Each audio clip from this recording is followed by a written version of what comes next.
Wabarakatuh.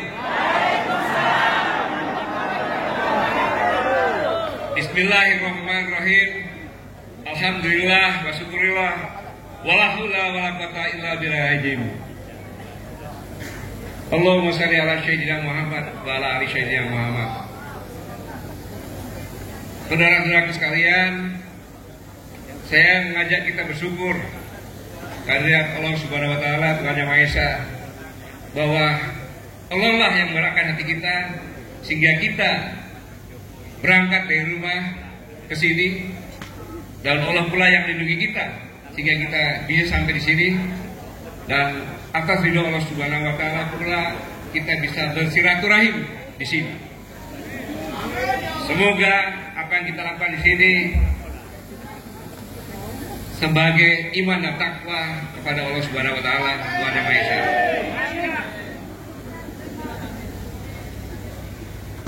Yang saya hormati, di sini ada ketua saya, karena kalau di rumah dipanggilnya ketua, Pak Dr. Bakriah Hamzah. Ada banyak sekali profesor di sini. Pembicara Pak Profesor Nur Hayati Segaf, Presiden Parlemen Wanita Dunia. Ada Prof. Hafiz, para alim ulama, para tokoh-tokoh agama. Ada yang saya salut, beliau saya lupa namanya, tapi saya sebutnya Prof. Sri pejuang luar biasa, Profesor Isfarno. Kalau sudah bicara kalah anak muda itu. Kemudian Profesor Usnul itu mana tadi? Oh ada ya. Itu ceritanya lucu. Waktu kolonel dia kenal sekali sama saya dengan singkatan GN. Tidak pernah ketemu, sering disebut-sebut. Begitu saya jadi Panglima TNI pensiun, baru tahu wajah saya. Oh ternyata yang sudah sebut Pak GN itu adalah saya. Belum masih di KPU. Kalau ada masalah IT, termasuk yang bongkar di Borobudur, ada pagi-pagi Golkar, Jambu, PDI, Blimbing dan sebagainya, itu atas perintah beliau suruh membongkar. Dan lahirlah undang-undang ITE, dan itu pula lah yang menjerat Dr. Syahganda Nainggolan, Dr. Baru Anton Permana, dan Ibu Hidayat. Itu zamannya Bung Sung.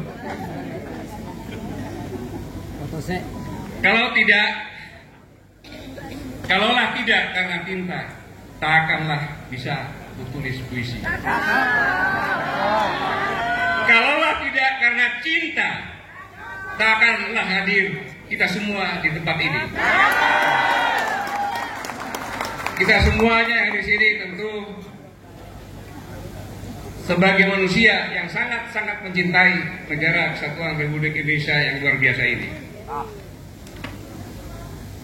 Saya di sini bukan orasi kebangsaan, tapi saya menyimpulkan apa yang disampaikan oleh Dr. Antoni Briawan, kemudian Profesor Nur Hayati, kemudian ini dia yang harus didingin dulu. Oke, kemudian Prof. Usnul dan yang Dr. Badila, itu harusnya berurutan tuh sampai puncaknya beliau tuh, hingga meledak-ledak. Dan siapa lagi? Udah kayak sudah ya, cukup ya. Semuanya luar biasa, sehingga saya berkesimpulan bahwa riuhnya temperamen perpolitikan menjelang Pilpres 2024 yang dikatakan tadi, ini semakin hari semakin nampak tidak terkontrol. Semakin hari, di mana-mana melontarkan akidasi, provokasi hanya untuk kepentingan masing-masing. Jauh dari edukasi. Saya ulangi, jauh dari edukasi. Nilai-nilai kemanusiaan yang tertanam dalam norma etika, estetika sama sekali. ditinggalkan. Dan ini semuanya, norma-norma ini semuanya seolah-olah hilang, seolah di Indonesia nggak ada norma-norma ini. Diterkam oleh ambisi, saling berebut jabatan, saling berebut kekuasaan. Dan saya yakin kita semua yang di sini tidak menyangka di luar ekspektasi kita bahwa suasana perebutan kekuasaan yang menguakkan ini dalam pikiran kita, karena tidak pernah terjadi seperti ini. Karena sejatinya bahwa ini semuanya akan menjadi keresahan, kekhawatiran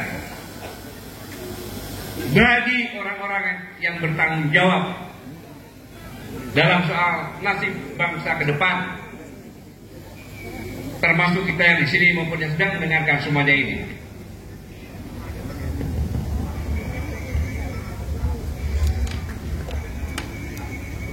Karena setiap hari kita disuguhi sebuah sinetron.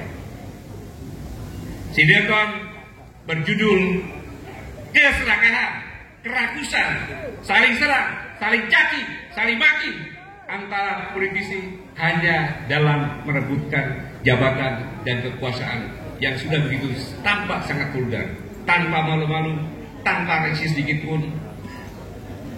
Sebenarnya mereka juga tidak sadar atau benar-benar sadar bahwa ini akan ditanggung oleh nasib bangsa dan negara ke depan.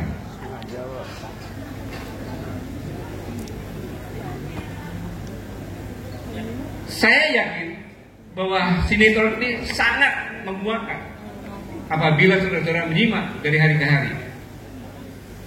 Apalagi ditonton oleh kaum agamawan, ulama, pendeta, pastor, yang mereka semuanya selalu berpegang pada norma-norma ketuhanan Yang Maha Esa, norma-norma etika dan estetika.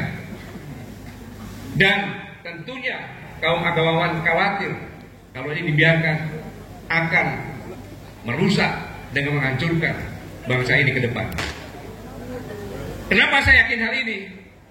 Karena kita pasti sudah sama-sama tahu bahwa kaum agamawan adalah memegang kuat teguh nilai-nilai ketuhanan untuk membimbing kita semuanya, dan seolah-olah tidak berbekas karena di semua media isinya hanya caci maki secara vulgar.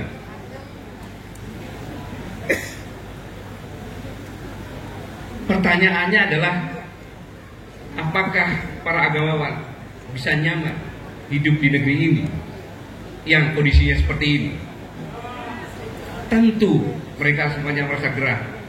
Dan yang lebih lagi, mereka pasti berpikir, apa yang harus saya lakukan untuk menyelamatkan bangsa ini, untuk menyelamatkan rakyat ini. Bahkan semuanya melihat para elit politik sibuk mengurus masalah koalisi, sementara di sisi lain tidak terlihat tentang kerja nyata yang real dalam menjawab persoalan kemiskinan yang setiap hari selalu digeluti oleh rakyat pada umumnya. Mereka tidak berpikir itu. Dan kaum intelektual pun pasti sama. Mereka khawatir karena mereka punya pengetahuan. Mereka bisa memprediksi ke depan apabila ini terus terjadi. Dan saya yakin mereka pun berpikir bagaimana jalan keluar yang baik demi menyelamatkan bangsa ini. Pemikiran-pemikiran politikus provokatif pasti akan minta persatuan dan kesatuan. Dan dengan apapun juga, mereka ini mempertontonkan hal-hal yang tidak senonoh, yang menjijikkan dan memuakkan. Dan politik sekarang ini sangat tidak mustahil bisa lepas dari hukum kausalitas, yaitu hukum sebab dan akibat, bahwa apa yang dilakukan sekarang ini pasti kita akan menuai buahnya, baik itu yang kita lakukan baik maupun jelek.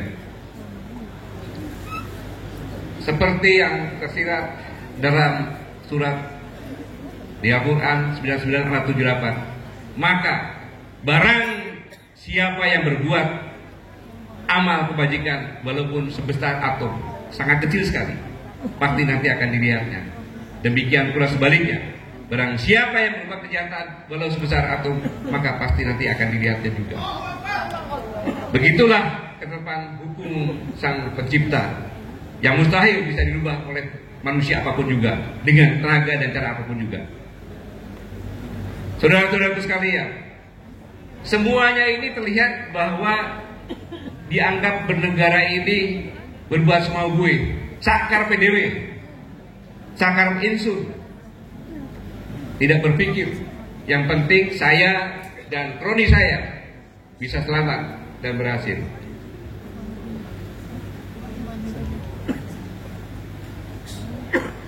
Tetapi yang lebih menyedihkan lagi, saudara-saudara sekalian, bahwa apa yang dipertontonkan para politisi ini tentunya akan dilihat oleh generasi muda milenial, mereka yang perlu pengetahuan dan pendidikan. Bagaimana mereka melihat ini semuanya? Adakah yang berbentuk edukasi? Sama sekali tidak ada. Sama sekali tidak ada. Inilah yang membuat yang dikatakan Pak Ubed tadi, Dr. Ubed, bahwa generasi muda milenial apatis.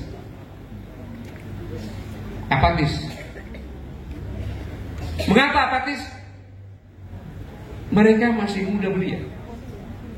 Mereka perlu mendapatkan edukasi yang sehat, logis, realistis dalam membangun kehidupan bermasyarakat, berbangsa, dan bernegara. Tapi mereka tidak mendapatkan ini. Itulah yang menyebabkan tadi, berdasarkan dari polling yang dilakukan generasi muda kita yang bonus demografi, jumlahnya kurang lebih 60%, mereka apatis. Kalau ditanya mereka nanti pilpres milih siapa? Saya tidak pilih semua. Mereka tidak milih semua. Karena ini mereka khawatir apa yang bisa saya dapat.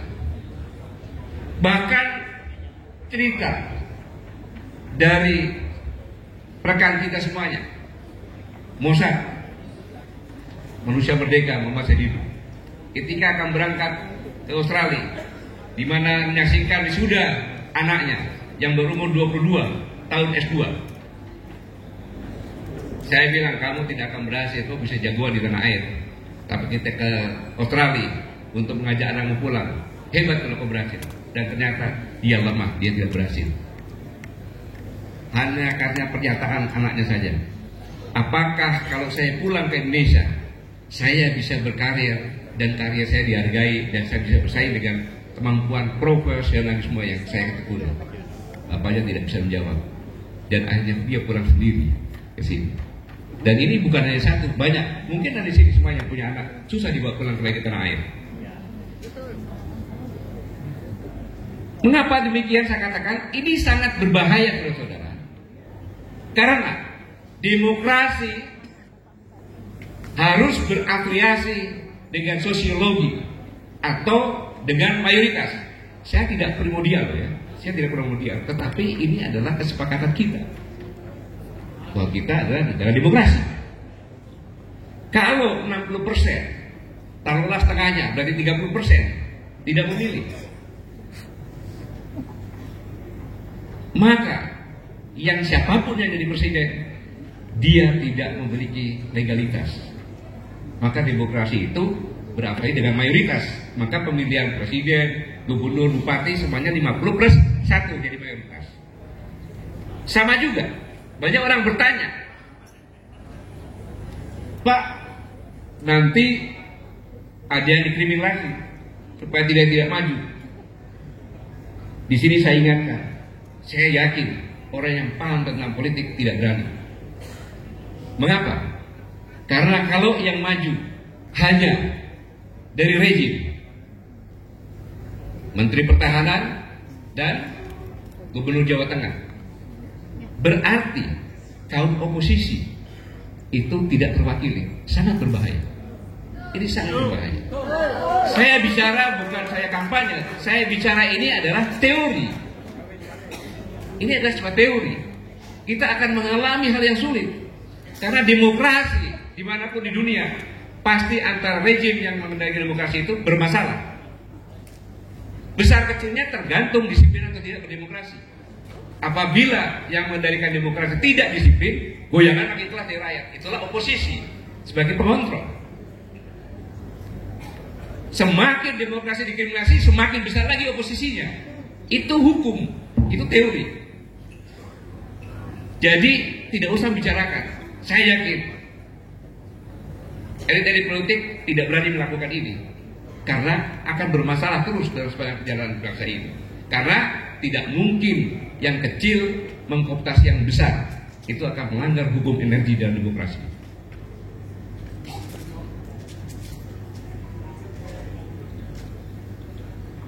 Saudara-saudara kalian, bahwa saya ulangi, legitimasi suatu negara yang berdasarkan demokrasi itu tergantung dari legitimasi dari rakyatnya yang mayoritas. Itu kunci. Kalau yang menang yang tidak mayoritas, sangat berbahaya. Demokrasi tidak akan berjalan.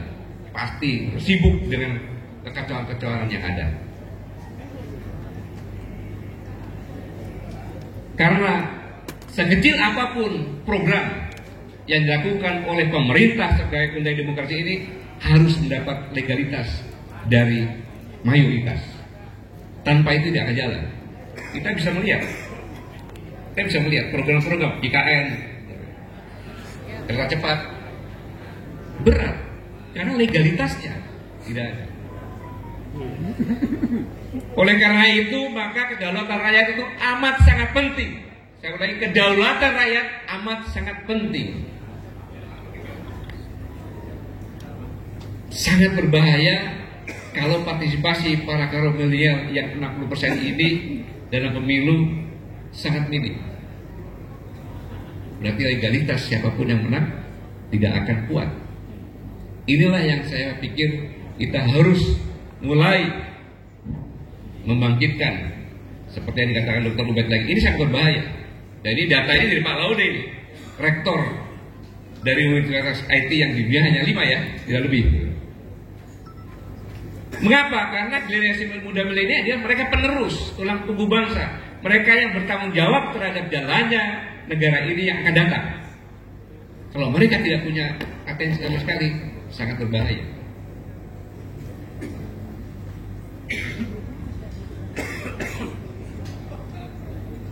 Hadirin sekalian,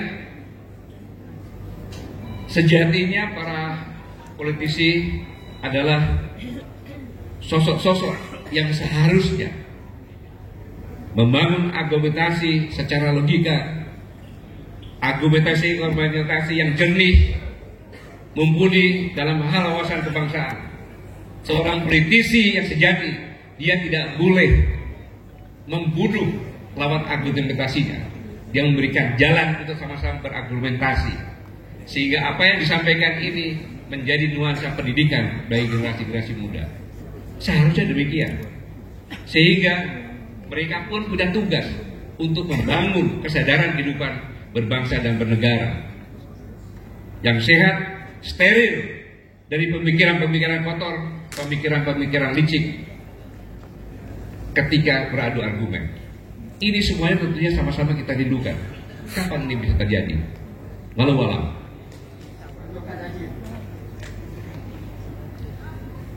Saudara-saudara sekalian, sebagai politisi papan atas akan sangat tidak pantas dirinya kalau mengeluarkan kata-kata nyinyir, kata-kata kotor, kata-kata yang vulgar, menyerang secara personal terhadap lawan-lawan politiknya. Ini tidak etis. Ini yang selama ini kita saksikan. Harusnya yang seperti kata-kata tadi membuat semuanya tenang, sehingga kaum agamawan, intelektual, kaum ibu-ibu tenang melihatnya. Mereka menjunjung tinggi norma-norma etika dan estetika yang ini sangat langka. Saudara-saudara sekalian, inilah gambaran tentang perpolitikan yang terjadi sekarang, yang kita semuanya saya sadarkan bahwa menuduh anak-anak muda senang berhura-hura. Ingat, mereka punya akal dan rasa. Mereka mengerti keadaan sekarang ini, tetapi mereka menjadi apatis karena mereka tidak melihat hal yang positif. Inilah yang bersama-sama kita harus bekerja keras untuk merubah semuanya ini. Saudara-saudara sekalian, dalam kondisi yang terkini ini kita melihat bahwa manusia tercipta dari bahan yang sama. Karena itu kita memiliki dasar yang sama. Tiap-tiap diri pasti berharap kita hidup dengan aman, tentram, damai, sejahtera. Pertanyaannya, kenapa faktanya kehidupan berbangsa, bernegara yang kita jalani sekarang ini tidak sesuai dengan harapan? Pertanyaan itu tadi, siapa sebenarnya yang menjadi dalang, yang menciptakan suasana kehidupan perpolitikan yang jauh dari nilai kemanusiaan ini? Yang pasti rakyat dan TNI adalah korban yang selalu terseret oleh narasi-narasi ambisi para elit yang sama sekali tidak mendidik. Padahal kalau kita berpikir secara jernih bahwa pengorbanan rakyat pada negara ini sungguh sangat tidak ternilai. Bagaimana tidak? Pasal 33 ayat 3, bumi dan air dan kekayaan alam yang terkandung di dalamnya dikuasai oleh negara dan dipergunakan sebesar-besarnya untuk kemakmuran rakyat. Tapi pasal ini merupakan bukti konkret di mana rakyat dengan rela, ridho menyerahkan seluruh harta karunia kepada para elit politik supaya dikelola dengan baik, benar, dan dengan tujuan demi kemakmuran kesejahteraan rakyat. Jadi Anda semuanya rakyat Indonesia adalah pemilik sah ketika Bung Karno mengatakan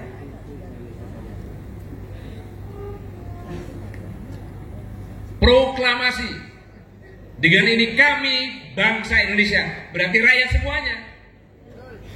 Yang menyatakan merdeka rakyat semuanya. Besoknya rakyat yang pemilik ini menyerahkan kepada elit politik untuk mengelola semuanya ini dan untuk kesejahteraan rakyat. Namun faktanya sekarang, benarkah sekarang ini rakyat telah hidup makmur? Benarkah sekarang ini rakyat telah hidup sejahtera? Boro-boro orang sudah bilang. Yang ada ini pada umumnya rakyat semakin hidup menderita. Sehari-hari bergelut dengan kemiskinan yang begitu berat. Sementara di lain pihak rakyat dengan jelas melihat dengan mata kepalanya sendiri, di mana para pejabat tinggi, para elit politik hidup bergelimang harta, yang kemungkinan besar harta tersebut pasti berasal dari harta karun rakyat juga. Pasti. Oleh karena itu, kalau ada seorang pejabat tinggi atau seorang elit politik bertanya kepada rakyat, apa yang telah kalian perbuat untuk negara rakyat? Maka jawabannya, para pejabat tinggi dan para elit politik, apakah kalian tidak sadar tenaga dalam yang kalian pakai itu hasil penjualan harta karun kami? Dan apakah kalian tidak sadar bahwa dasi yang kalian pakai itu hasil dari keringat-keringat kami yang kalian peras dengan pembukuan pajak? Nah sekarang rakyat bertanya, apa sebenarnya yang telah kalian perbuat untuk rakyat? Kalau para elit, para pejabat mengatakan bahwa semua dilakukan demi untuk kepentingan rakyat, Maka kami pun bertanya, kenapa pada faktanya kami rakyat dan pada umumnya senantiasa sehari-hari bergelut dengan kemiskinan? Rakyat yang mana?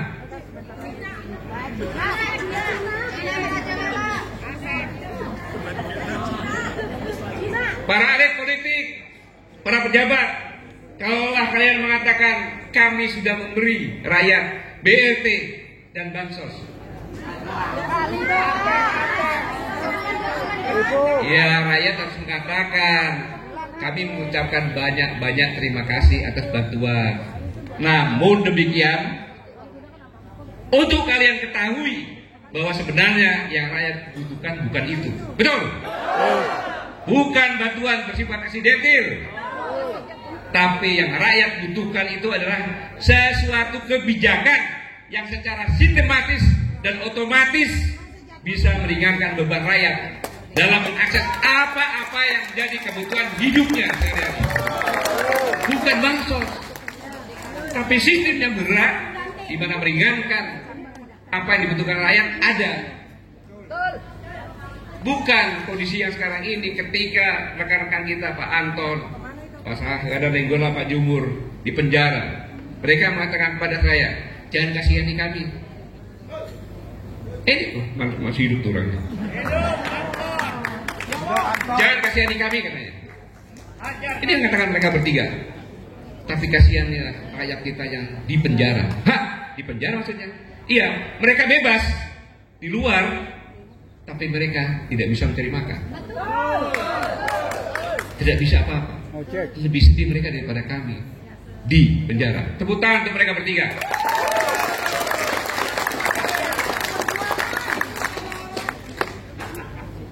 Kenapa? BLT, bansos hanya sementara saja. Sekali.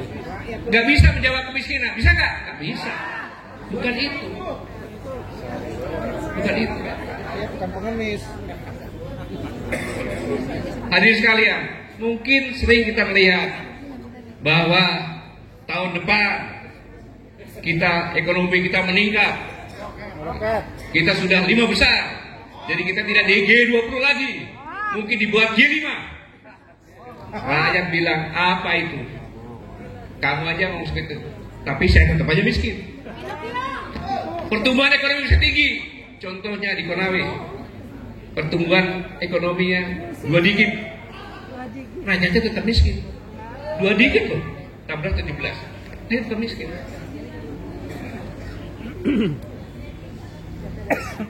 Kadang-kadang mengatakan bahwa nilai kemiskinan sudah tinggal sedikit, sudah berkurang. Itu kata BPS. Tapi yang kami lihat, kami rasakan sendiri tidak berubah. Bahkan teman kami banyak yang tambah miskin lagi. Inflasi apa? Pendapatan dengan harga beli tidak seimbang.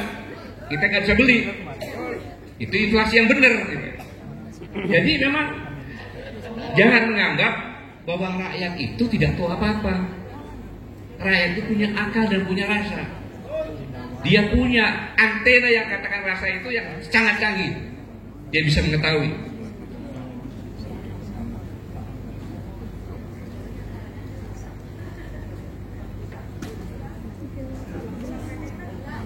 Inilah yang dirasakan rakyat di ujung-ujung sana.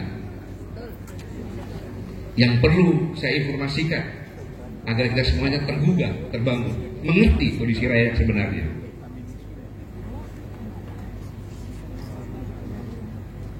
Bayangkan, saya meneliti di Indomaret saja.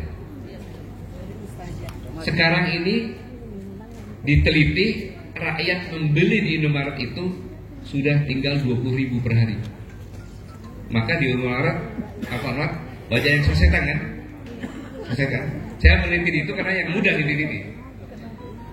Berarti daya beli mereka hanya 20.000 sehari. Itu pun tidak semuanya. Indomaret kan di kota. Kalau yang di desa 5.000. Buruh. Ketika seorang buruh pulang mendapat gaji, seharusnya dia gembira. Tapi begitu dia lihat di rumah anak dan istrinya, berdoa, ya Allah, semoga aku bulan depan tidak nganggur lagi karena kontrakku diberhentikan.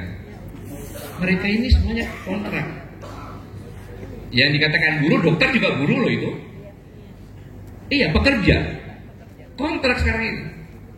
Bagaimana bisa tenang? Tidak ada ketenangan. Seharusnya hidup di dini ini penuh dengan pelindungan dan penuh dengan kenyamanan.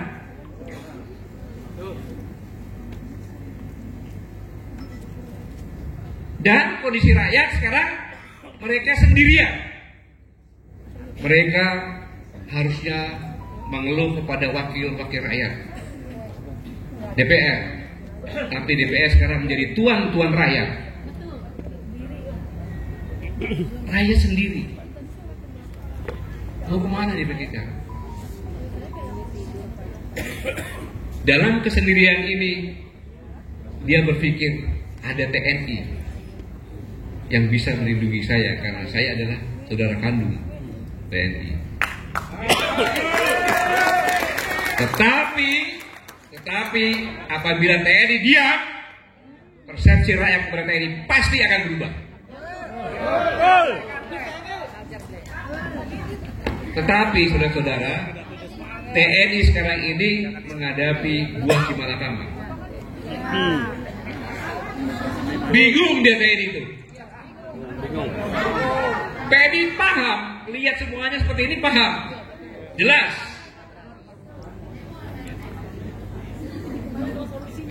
Namun, saudara sekalian perlu tahu bahwa TNI itu adalah manusia.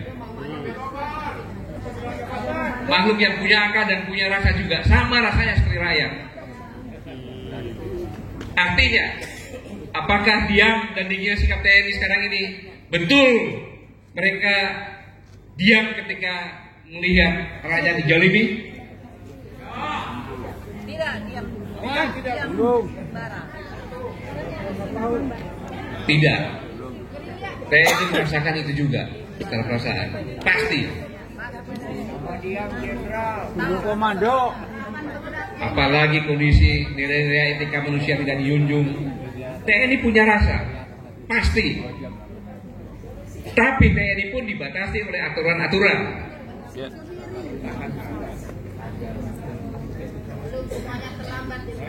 Iya, TNI sekarang ini diam bukan karena diam. Mereka mengamati sambil mengukur waktu yang tepat untuk menentukan sikap.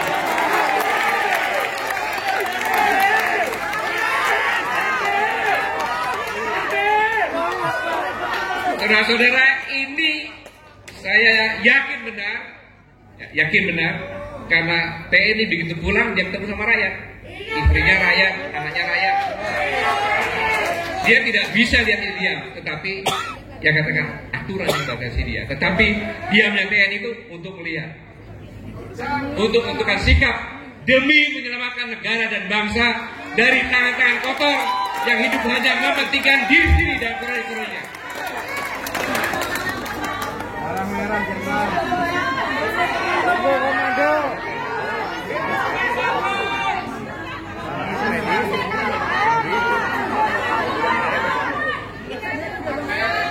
Saudara-saudara sekalian,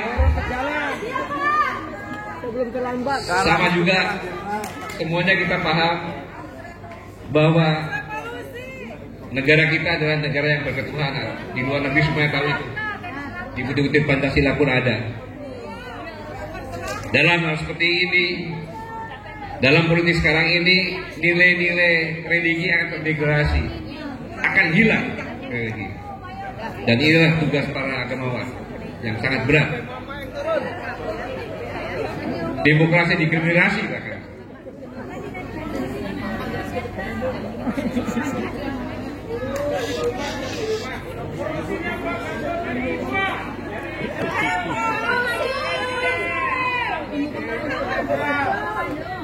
Mengapa demikian?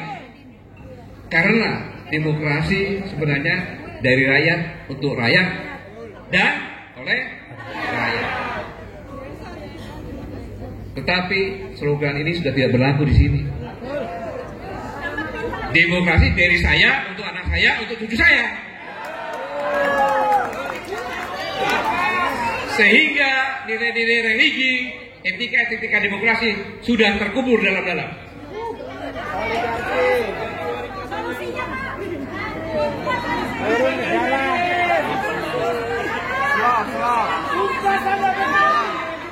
Saudara-saudara sekalian, sebenarnya itulah dari rakyat itulah sebenarnya yang tercantum dirumuskan dalam bentuk konstitusi negara ini.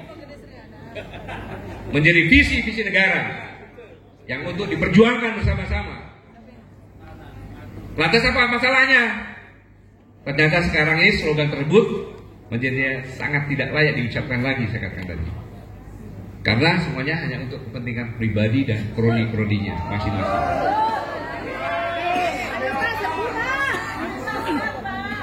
Dan ingat bahwa yang dikatakan demokrasi itu sudah mengamanatkan pada negara yang saya katakan di rakyat itu dari mengamanatkan pada negara menjadi tupoksi presiden. Bahwa negara berkewajiban untuk melindungi segenap tumpah darah warganya. Undang-undang itu, yang mana amanat tersebut merupakan keseriusan demokrasi dalam menjaga marwahnya. Lantas apa yang menjadi masalah?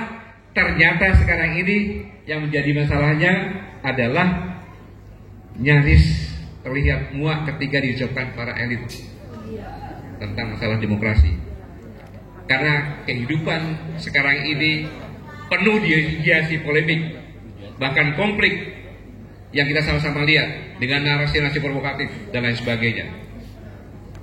Sehingga tupoksi presiden dan kenyataan tugas yang diembankan tanggung jawab presiden dengan kenyataan yang ada sangat paradok dan bertentangan.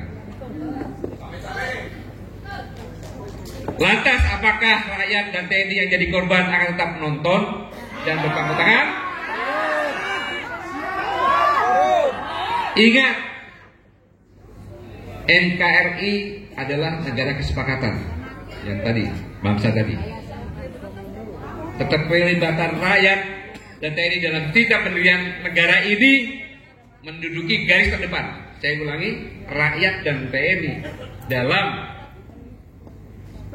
menduduki strata adalah paling depan dalam mendirikan negara ini. Karena negara ini diperjuangkan dengan titah darah dan nyawa dari rakyat yang berjuang. Dan TNI diambil dari rakyat-rakyat yang berjuang tersebut. Itu yang saya maksud.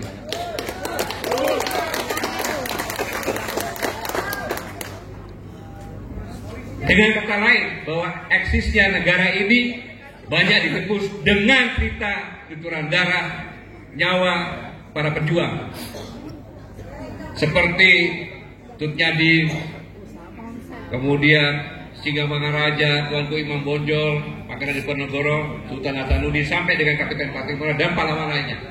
Mereka adalah para pejuang-pejuang yang tidak rela melihat rakyatnya tertindas, dijalimi oleh kolonialisme. Dan sekarang cerita itu adalah menjelma menjadi TNI. Itulah TNI di mata rakyat sebagai warrior, sebagai pahlawan. Lalu bagaimana kondisi sekarang ini? TNI, kalau saya mau umpamakan bahwa TNI dan rakyat itu dengan perjodohan, TNI adalah prianya yang harus melindungi, dan rakyat adalah wanitanya yang harus dilindungi.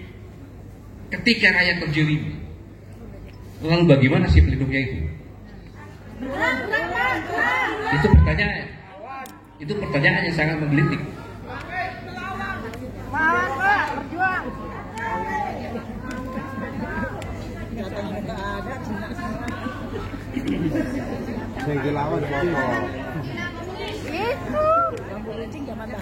Sehingga kalau lebih tinggi lagi, yang katanya rakyat adalah ibu kandung dari TNI, ketika ibu kandungnya terjolimi dan si anak diam saja, Bukankah itu anak durhaka?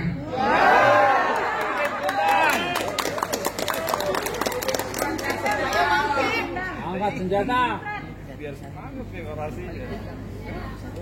Saya ingatkan saja bahwa TNI dan rakyat pada umumnya tadi sudah menyerahkan semuanya, menyerahkan semua kekuasaan kepada elit politik. Tetapi pohon harta ini sekarang untuk menjadi rebutan antar elit politik dalam memperkaya dirinya sendiri. Sementara TNI dan rakyat yang menjadi garda terdepan dalam memperjuangkan negeri ini nasibnya terkatung-katung, laksanakan majikan yang semua hartanya habis dirampok maling. Habis dirampok maling. Saudara-saudaraku sekalian, ini sudah mau maghrib katanya. Jadi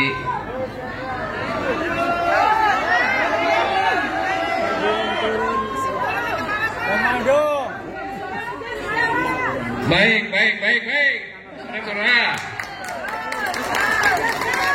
yang saya katakan kondisi politik sekarang ini Jadi 10. Tanggal 10. Jadi tanggal 10. kita harus ingat kondisi seperti ini jadikan tonggak ya. Kita, kalau saya menjadi orang itu begini, orang yang paling sial adalah orang yang tidak punya peluang. Orang yang baik adalah orang yang punya peluang dan bisa memanfaatkan. Tapi orang yang bodoh, orang yang punya peluang tidak bisa memanfaatkan. Orang yang hebat adalah orang yang bisa menciptakan peluang dan peluang itu dia manfaatkan.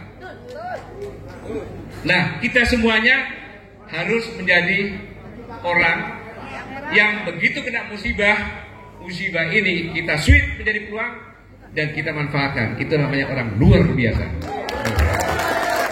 Nah, dalam konteks seperti ini kita jangan menyerah. Maka sekarang inilah waktunya tonggak kemanunggalan TNI dan rakyat harus dikembalikan lagi. Bukan kemanunggalan yang bersifat semu, tapi kemanunggalan yang benar-benar solid, seperti menyatunya gula dan manisnya.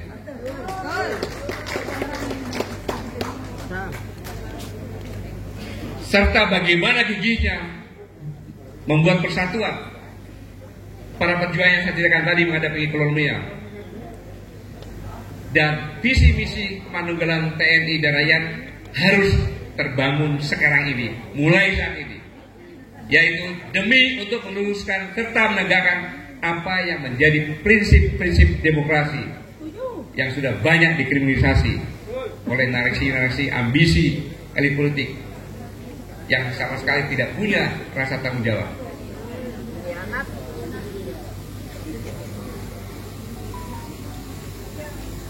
Saudara-saudaraku sekalian, visi misi kemanunggalan TNI dan rakyat harus kita bangun sekarang ini demi kebaikan bersama, demi untuk menyelamatkan kehidupan berbangsa bernegara yang terlihat semakin terancam pada perpecahan yang sangat serius, yang kalau tetap dibiarkan tidak mustahil bisa mengancam pada keutuhan negara kesatuan Republik ini.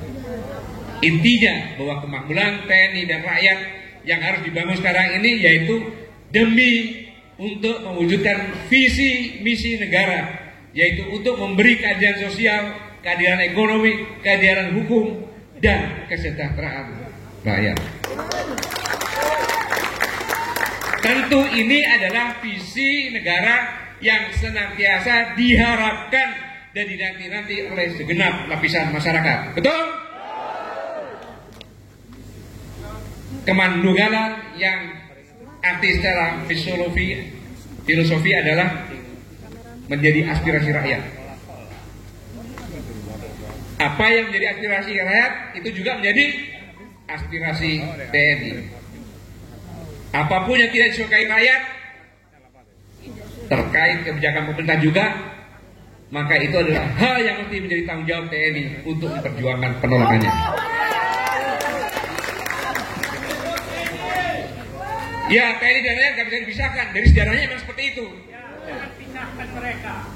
Karena memang TNI tumbuh dari rakyat yang berjuang. Bagaimana kalau TNI di rakyat, Pak?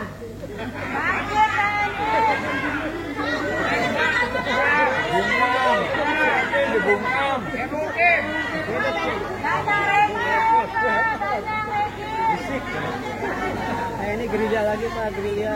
Bahwa TNI selalu berpikir, berikhtiar, berupaya dengan tenaga dan pikirannya bagaimana agar rakyat yang merupakan belahan jiwa raganya itu bisa hidup aman, tentram dan sejahtera. Itu yang harus dipikirkan TNI. Hadirin sekalian, sekali lagi saya katakan, kalaulah kita berunut pada fakta sejarah bahwa berdirinya negara ini adalah merupakan hasil perjuangan para pahlawan-pahlawan yang tidak rela rakyatnya dijolimi oleh kolonial, di mana para pejuang sekarang menjelma menjadi militer atau ABRI. Negara tanpa TNI maka nasibnya pasti seperti raja tanpa laskar. Jangan tinggalkan TNI. Dengan demikian artinya keberadaan TNI dalam kehidupan berbangsa, bernegara memiliki peran penting. Bukannya sebagai penjaga kedaulatan negara, tetapi lebih dari itu, TNI memiliki tanggung jawab juga untuk memperkuat kedaulatan rakyat. Artinya TNI harus menjadi garda terdepan dalam membela dan memperjuangkan aspirasi rakyat yang senantiasa menuntut tentang keadilan sosial, keadilan ekonomi, keadilan hukum, dan pemerataan kesejahteraan. TNI harus menjadi garda terdepan dalam memperjuangkan hak-hak rakyat, hak-hak berserikat, hak-hak berpendapat. TNI harus menjadi garda terdepan dalam menghalau semua penindasan, kezaliman yang dilakukan oleh siapapun sekalipun penguasa. Pada prinsipnya, TNI persis sama dengan apa yang menjadi prinsip agamawan. Sama.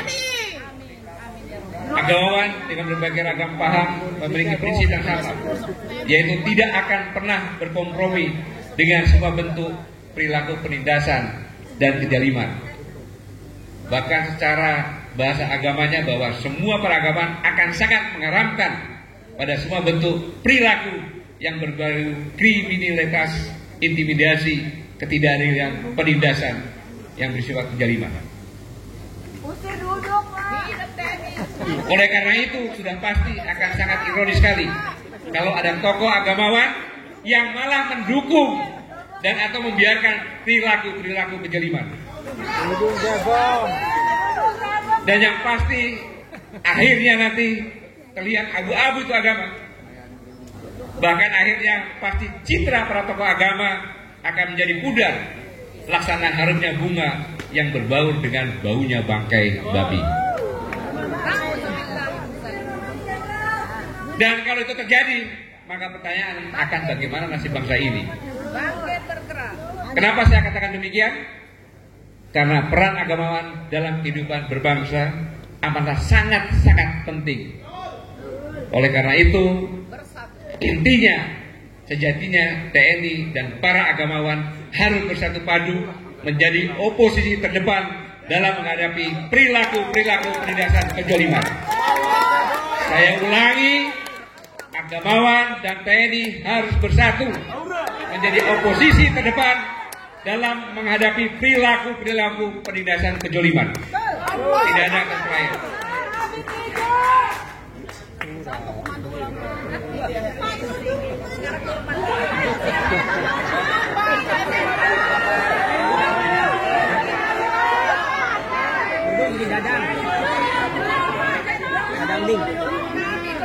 Saya hanya mengingatkan saja saudara-saudara sekalian, seandainya dulu tidak ada rakyat yang berjiwa pejuang, yang memperjuangkan, apakah negara ini ada? Tidak ada. Tidak ada Pak. Entah sekarang tuh kayak apa ini nih? Berapa negara mungkin tumbuh dan lain sebagainya. Dudung yang mana sih?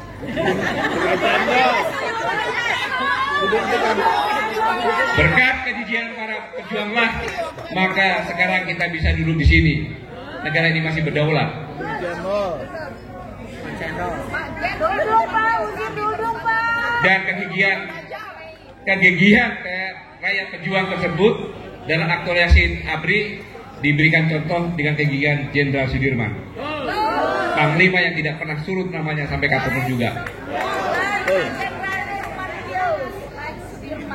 Namun saudara-saudara, kalau kita lihat sekarang keberadaan TNI saat ini sangat jauh beda dengan pada masa perjuangan dulu. Dulu TNI menjadi sesuatu yang sangat dielu-elu, bahkan dipandang layak sebuah barang yang amat sangat berharga, betul? Sementara kalau kita lihat fakta hari ini, kasihan. TNI seperti dimarginalkan, dikebiri, atau seperti dikerdilkan. Kemanusiaan TNI sama sekali tidak terlihat. Cara yang nampak TNI seperti sudah lumpuh, bahkan malah menjadi alat bagi rejim untuk menteror, mengintimidasi, atau menakut-nakuti rakyat demi meraih apa yang menjadi ambisinya. Padahal semestinya dimanapun dan kapanpun TNI sejatinya harus tetap eksis dalam menghalau atau menolak semua bentuk penindasan kezaliman yang dilakukan siapapun juga, oleh penguasa juga yang bersikap kewenang-wenangan.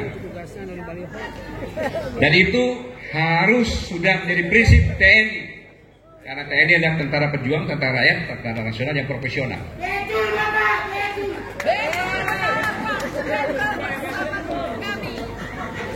Yang sifatnya sangat tidak mengenal kompromi terhadap semua bentuk penindasan kezaliman. Kalau kita berkaca dengan teori tauladan Jenderal Sudirman, maka semestinya prinsip TNI harus tetap konsisten dalam mengharamkan untuk menjadi penjilat, apalagi menjadi antek-antek rejim yang nyata-nyata banyak melakukan penindasan kezaliman pada rakyat. Justru TNI harus mampu mengedukasi rakyat bagaimana yang benar dalam membangun hidup berbangsa dan bernegara sesuai sistem demokrasi yang sama-sama telah kita sepakati bersama. Pola edukasi TNI harus benar-benar elegan, logis, realistis, sehingga bisa diterima setiap kalangan dan bahkan layak diadopsi oleh lembaga akademisi dimanapun berada. Karena itu peran TNI bukan hanya sebagai penjaga kedaulatan negara, tapi lebih dari itu TNI harus bisa mendorong semua elemen dan atau semua lembaga negara untuk menciptakan ekonomi yang berkeadilan, penegakan hukum yang berkeadilan, dan pemerataan kesejahteraan. Itu yang dilakukan TNI. Namun demikian perlu diketahui oleh semua lapisan masyarakat bahwa TNI harus tetap setia, taat, dan patuh pada pimpinan, termasuk kepada presiden.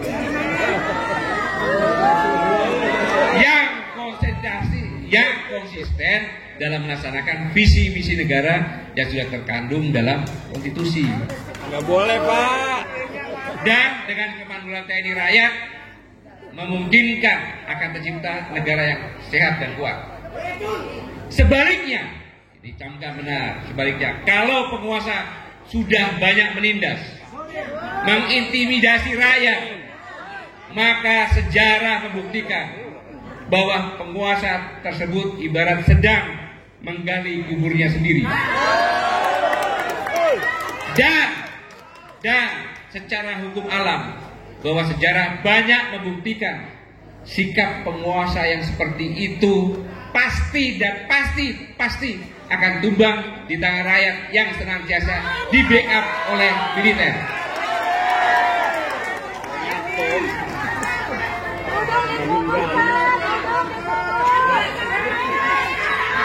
Saudara-saudara sekalian, semoga Allah Subhanahu wa Ta'ala lalu memberikan kekuatan kepada kita semuanya, memberi perlindungan, memberi kekuatan lahir dan batin untuk melanjutkan perjuangan hanya untuk negara kesatuan Republik Indonesia yang sangat-sangat kita cintai bersama. Sekali lagi, terima kasih atas kehadirannya dan semoga apa yang kita lakukan hari ini merupakan amal ibadah.